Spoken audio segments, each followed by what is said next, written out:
pain is more complicated than it's good or bad, right? And I think that's the overarching thing that is drilled into our heads, is that pain is an unacceptable bad experience that we need to manage medically. And there's a spectrum of pain in this instance, which alludes to the fact that it's more complicated than pain bad, right? Pain in your knee when you're running that goes away after a certain distance is honestly more of a sign that you just need to warm up and get going. For like your tendons and your joints need to just get moving. It's a different stimulus. It's a different response and stimulus than pain in your lower abdomen that has just gotten really, really sharp and excruciating, right?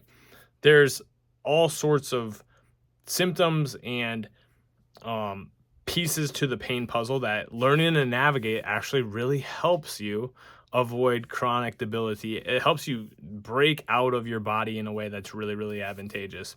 So a book that I've found to be really helpful is How Emotions Are Made by Lisa Feldman Barrett. And she talks about the conceptual nature of just about everything. Humans essentially create our reality.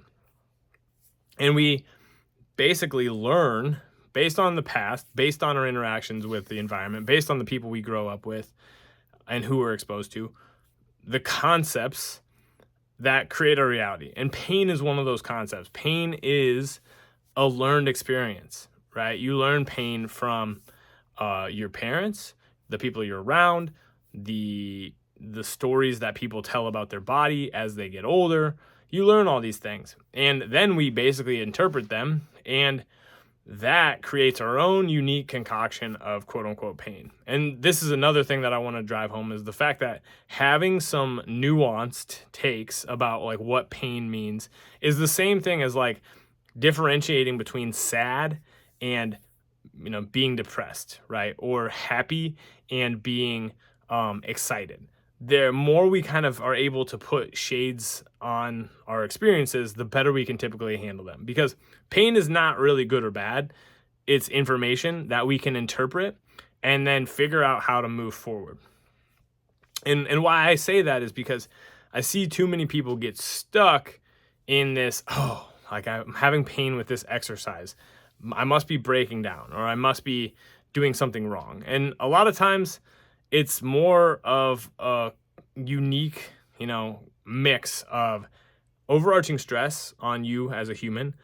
Maybe the way you're doing the movement, maybe the load that you're choosing to try to lift on any given day, or the distance you're trying to run.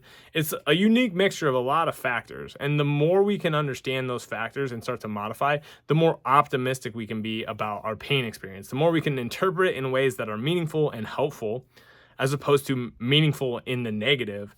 And that's something that I really want to stress and drive home. The point of this video is that I want you to think more optimistically about what your body is saying to you when it is in pain, right? And how are you interpreting these things? Are you interpreting these things as this is bad and I'm doing something wrong? Or are you interpreting these more like a science experiment, which is essentially what Lisa Feldman Barrett is saying in How Emotions Are Made? Our brain is constantly creating hypotheses based on the things we know and the things that we've experienced in the past, and it's trying to make better predictions, right?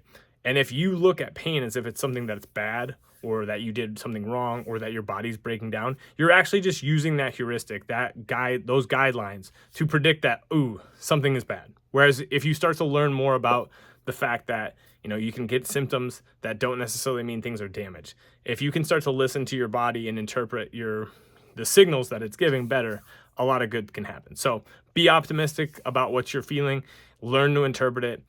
Some good resources are, again, How Emotions Are Made by Lisa Feldman Barrett, Why Zebras Don't Get Ulcers by Robert Sapolsky, and anything by Adrienne Lowe or Lorimer Mosley is another good one.